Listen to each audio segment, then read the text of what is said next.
All right. Hey everyone, Dean Somerset here. We're going to go through a little bit of a squat fix-up right now. A lot of people do corrective exercise on squats until they're blue in the face and then still not be able to squat properly. The best corrective exercise you can do for a squat is to actually squat properly and to work through how you're actually doing it. Lovely volunteer here wearing the absolutely awesome Pause shirt.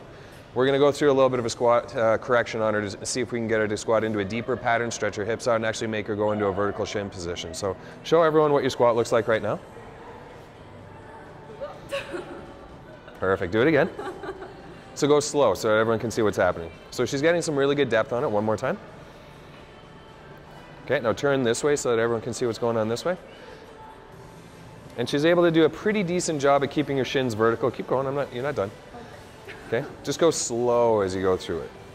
So she's getting great depth, she's getting decent knee control. The one thing I'm seeing right now is that her foot and her knee on her right-hand side are kind of wobbling back and forth. So control may not be as ideal as it should be. So one of the ways that we can work on this, relax, it's okay, is to slow the movement down and think of getting muscles to actually pull you into the squat. So instead of just dropping to the floor, think of contracting your hamstrings, contracting your hip flexors, and slowly pulling yourself down. Pretend like you're trying to crush tin cans in between your hip flexors and in between your hamstrings. So go really slow into it and think of actively pulling yourself down.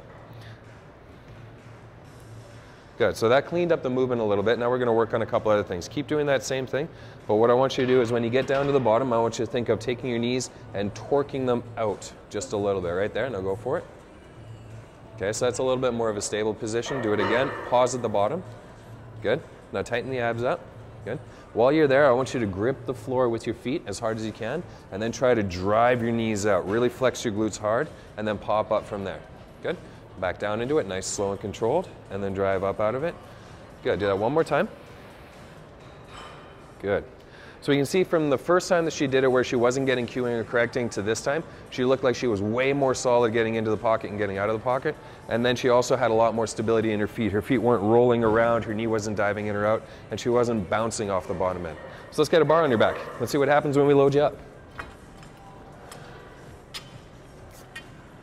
Okay, so get the bar centered. Right there, good. Now bring your hands in a little bit closer. A little bit closer. A little bit closer. Good. Now from there, pull your elbows tight to your ribs.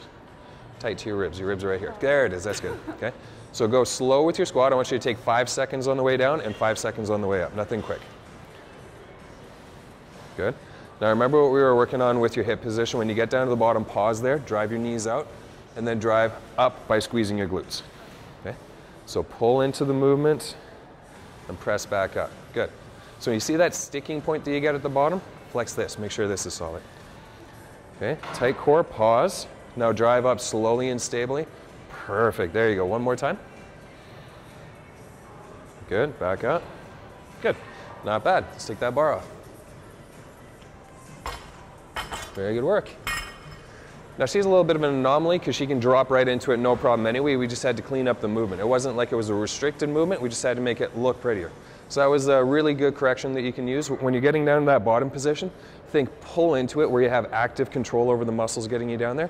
And then instead of letting the knees collapse and the feet wobble all over the place, push the knees wide, get your glutes to fire up, and keep the chest up with the core tight. When you get to that bottom position here, where most people tend to lose stability is when they go from down to up.